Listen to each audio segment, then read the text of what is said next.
நலாஸ் நாட்டு சர்க்கரை நலமுடன் வாழ நலாஸ் இந்தியாவிலேயே நாட்டு சர்க்கரைக்கு ISI முத்திரை மற்றும் அக்மார்க் அங்கீகாரம் பெற்ற ஒரே நிறுவனம். தொடர்புக்கு 9047045000.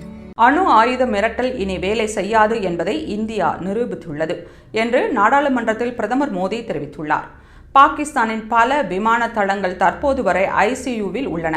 பெஹல்காமில் ஏப்ரல் 22 நடைபெற்ற பயங்கரவாத தாக்குதலில் மதம் பார்த்து மக்களை சுட்டுக் கொன்றது கொடுமையின் உச்சம் என குறிப்பிட்ட அவர், இது இந்தியாவை வன்முறையின் சதி சூழலில் தள்ள ஒரு திட்டமிட்ட முயற்சி என கூறினார்.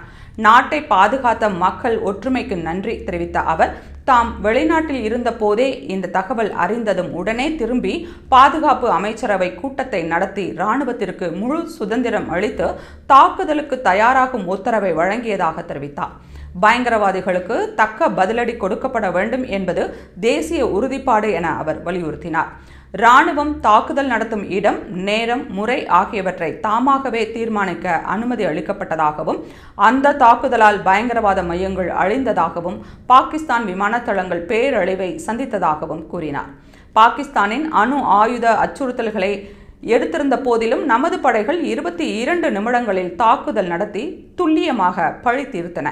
பஹவல்பூர், முரிட்கோ உள்ளிட்ட பயங்கரவாத தளங்கள் தரைமட்டமாக்கப்பட்டதாகவும், பாகிஸ்தானின் ஆயுத அமைப்புகள் இந்தியாவில் தயாரிக்கப்பட்ட ட்ரோன்கள், ஏவுகணைகளால் அம்பலப்படுத்தப்பட்டதாகவும் தெரிவித்தார். 10 ஆண்டுகளில் செய்யப்பட்ட பாதுகாப்பு தயாரிப்புகள் இந்த வெற்றிக்கு காரணம் என்றும், இல்லையெனில் இந்தியா பெரும் இழப்பை சந்தித்திருக்கும் என்றும் கூறினார். ஆபரேஷன் சிந்தூர் 3 முக்கிய சாத்தியங்களை உலகுக்கு தெளிவுபடுத்தியுள்ளது. 1. இந்தியா மீது தாக்குதல் நடந்தால் துல்லியமான பதிலடி தரும். 2. அணு ஆயுத மிரட்டல் இனி பயனளிக்காது. 3. பயங்கரவாதத்தை ஆதரிக்கும் அரசாங்கங்களையும் அமைப்புகளையும் தனித்தனியாக பார்க்காமல் ஒரே நிலைப்பாட்டில் எதிர்கொள்வோம் என்பதை பிரதமர் மோடி வலியுறுத்தினார்.